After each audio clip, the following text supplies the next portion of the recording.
This has been an incredible year for animation, with so many inventive films hitting the screens, made by talented filmmakers putting their unlimited imaginations up there for us to witness. Of the films I watched, the ones on this list really impressed me with their clever stories and stunning animation, and I'm very excited to count them down for you. Next Gen. Netflix has been investing quite a lot in animation, with a number of highly anticipated animated films set to be released on their streaming service in the coming years. This Chinese-Canadian co-production made for an enjoyable Netflix watch, and while one can definitely see some influences from the likes of Astro Boy and the Iron Giant, that did not distract too much from this touching science fiction story. The world building was quite impressive, as I bought into this future with many sentient robots. The character development Team May and Robot 7723 was nicely developed, and the filmmakers thought of clever ways to progress their connection. What also impressed me is how they were not afraid of showing May's less heroic traits, and that helped make her a fleshed out character. There are other serious stakes presented too, and the final result ended up being a fun adventure that I hope more people check out on Netflix, even though it's now buried among the other family titles on their platform. Sergeant Stubby, an American hero. Making a World War I movie for a family audience and having it told through the point of view of a dog could have gone horribly wrong. Thankfully, Sergeant Stubby portrayed its true-life canine hero and the soldiers who went off to fight in that war with a great amount of respect. The film avoids any sort of gimmick and instead prefers to show the devastation of the war without shying away from what soldiers had to deal with. There is legitimate drama, and any time the German army attacks ended up being rather terrifying.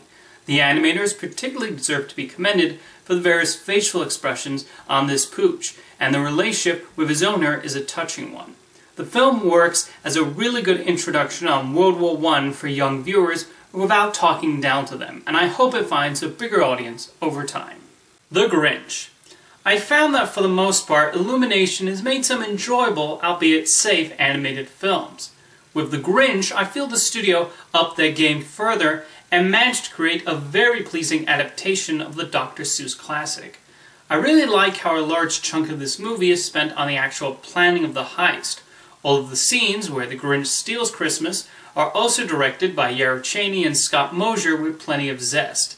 The small glimpses into why the Grinch hates Christmas actually work, as they show the effect loneliness can have on a person. I also like Cindy Lou Who's subplot, as well as how sincerely nice the Who's are. The Grinch is probably Illumination's most beautiful film to date, with the production design taking advantage of the snow and lights of Whoville. Kudos to the entire team for a worthy adaptation of a holiday favorite. Hotel Transylvania 3, Summer Vacation. I enjoyed the first two films in this series as funny and lighthearted monster comedies with zippy animation. However, with the third one, I think Genndy Tartakovsky managed to create the best movie in the trilogy. First and foremost, the animation is taken to the next level. Tartakovsky is a master of choosing the right poses and comedic reactions for his characters, and the animators did a phenomenal job of making what is already funny on paper even funnier in motion. The movie is also gorgeous, and I actually think Hotel Transylvania 3 is one of the most stunning looking films of the year. Tartakovsky also has a lot of fun with this new setting, as this vacation cruise ship offers multiple opportunities for clever sight gags with Dracula and his friends. Although the scene stealer for me is Captain Erica, who seems like she walked straight out of a Popeye cartoon. However, the character development is also well handled, with some rather touching moments and real growth for Dracula, Mavis, and Erica. After watching 3 Hotel Transylvania movies, I find that I really like these characters, and I would not mind watching a 4th one of these. And considering this ended up being the most financially successful of the trilogy, that's bound to happen sooner rather than later. Throw in a Vegas-style singing Kraken, and well, I was all smiles through the entire runtime.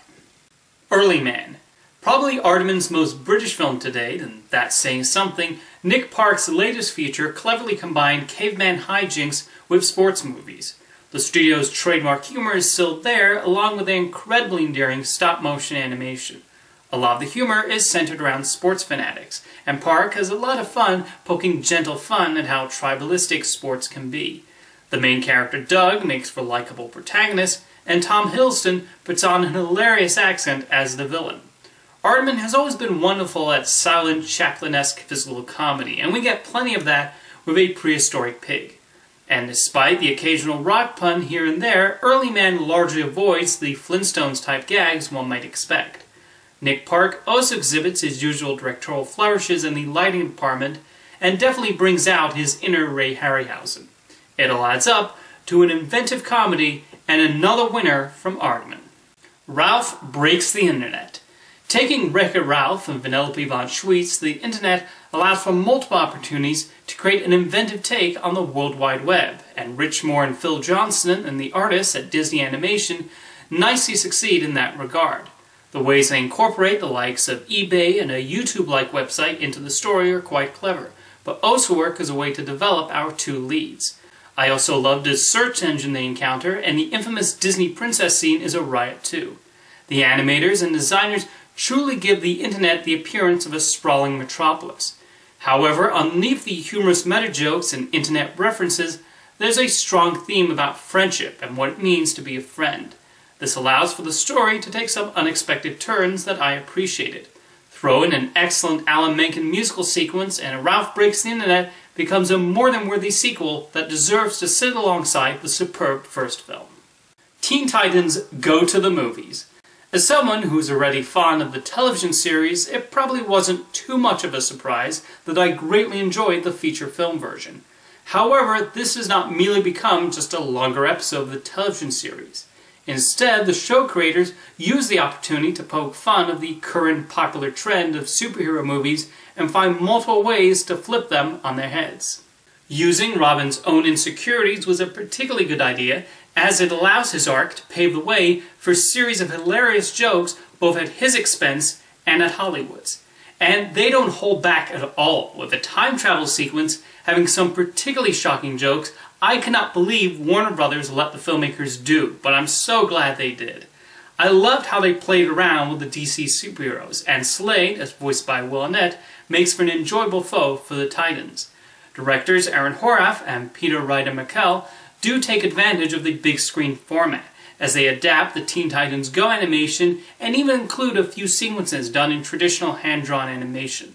The songs are delightful too, with Robin's Ode to Himself, My Superhero Movie, being my favorite. Between the Lego Batman movie and Teen Titans Go to the Movies, it's wonderful to see Warner Brothers producing both serious, big-budget superhero epics and these self-referential animated comedies. Spider-Man Into the Spider-Verse. Speaking of superheroes taking advantage of what animation can do, Sony Pictures Animation pulled out all the stops with this take on Marvel's classic web crawler. Focusing on Miles Morales was a smart move on the filmmaker's part, and the use of multiple dimensions especially allows them to do new things with Spider-Man. Even though there have been 6 Spider-Man movies before this one, it still feels fresh. The way they incorporate the different incarnations of Spidey over the years is amazing, especially when you see the various animation styles interact. Oh right, the animation. I love how much they made it look like a comic book, incorporating that aesthetic and leading some brilliantly directed action sequences. A lot of folks are mentioning Phil Lord and Christopher Miller's involvement in this project, so I feel I should also mention the film's directors, Bob Persichetti, Peter Ramsey, and Rodney Rothman. Congrats to all of you, as well as the amazingly talented team of animators at Sony Animation. However, there are also actual stakes here, and I really liked how it delved into Miles' relationship with his father and uncle. The villains are fantastic too, with Kingpin posing as a real threat and doing some truly shocking things, and yet we also understand his motivation. Spider-Man Into the Spider-Verse is a highly entertaining tribute to the past 56 years of comics and movies. Isle of Dogs. Wes Anderson's tribute to canines everywhere, this has plenty of his trademark dry humor and symmetrical shots. However, he has also written a compelling story about the relationship between humans and dogs, with some political commentary thrown in for good measure. Each dog we encounter feels distinct, and the voice acting, from Anson's usual troupe, fits each one like a glove. I also thought the main human protagonist, Atari, was nicely fleshed out, and despite not using subtitles, it's easy to understand his motivations and emotions. The production design and animation really helps bring this world to life, whether it's the futuristic depiction of Japan or the trash island where the dogs reside. Anderson fills the movie with plenty of surprise turns, and the movie's not afraid of putting its dogs through a lot, which brings to mind the work of Martin Rosen, director of Watership Down. There's been some discussion over the depiction of the Japanese, which I understand, and I think many valid points have been made on the subject. However, I feel watching the film with the mindset that most of the point of view is from the dogs, Anderson's intentions make a little more sense. Fantastic Mr. Fox is a film I've started to appreciate more on repeat viewings, and in my opinion, Isle of Dogs tops it. And my favorite anime movie of 2018 is Incredibles 2. The Incredibles is one of my favorite Pixar films, so for Brad Bird to return to direct the second installment and have it set directly after the events of the previous film, it had a lot to live up to. And thankfully those high expectations were reached for me. This feels like a natural continuation, and I think you can even watch both movies back to back and it would be a seamless transition, despite the amazing advancements in computer animation since 2004. That family dynamic that was so integral to The Incredibles remains intact, with Bird going in new directions here. I love how a lot of the focus is on Elastigirl, although Mr. Incredible certainly is not pushed aside.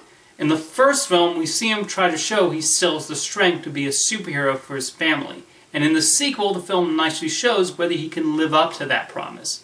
Jack gets a lot of laughs, with Bird clearly having fun showing his powers.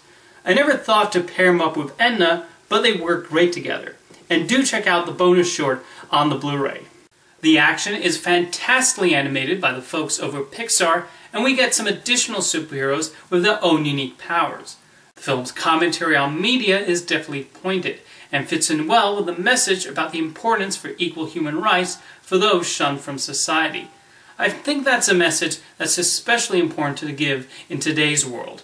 And this being a Brad Bird film, we do have the theme of the truly special people being forced to conform, and I love how he continues to revisit and expand on this theme in every one of his works. The first time I saw the film, I felt slightly underwhelmed by the villain, as it was hard to compete with Syndrome, but on a second viewing, I appreciate a lot more what Bird was trying to do. In a year full of great animation, and great animated superhero films for that matter, I feel confident in calling Incredibles 2 the cream of the crop. And next year also sounds exciting, with quite a number of promising titles. Most of them involve returning characters, as we'll once again get to see Lego being built, dragons being trained, birds getting angry, pets living their secret lives, a snow queen with magical ice powers, and toys going on a journey. Speaking of toys, Playmobil and Ugly Dolls will hit the big screen for the first time. Meanwhile, the Addams Family will delight in being kooky and creepy, spies will be transformed into pigeons, a wonderful amusement park will be built, and an abominable snowman will be spotted on Mount Everest. I'm looking forward to seeing all of these in the new year, and I'll see you next time.